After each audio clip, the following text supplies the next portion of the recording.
Hello everyone, I hope you all are doing well.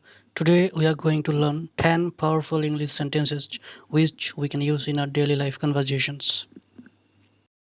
Basically আমি কওঁ I don't know, but ইয়াৰ পৰিৱৰ্তে আমি ক'ব পাৰোঁ I'm not sure about that. I'm not sure about that.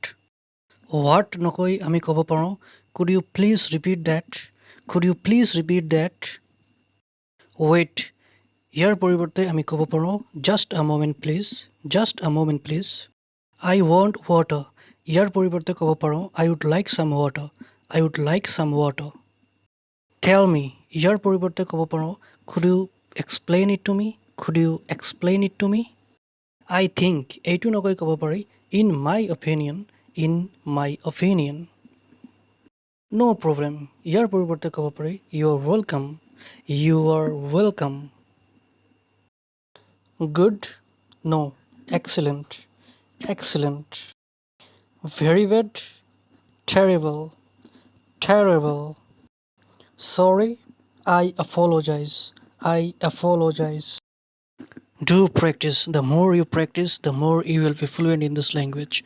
For more videos, subscribe my channel.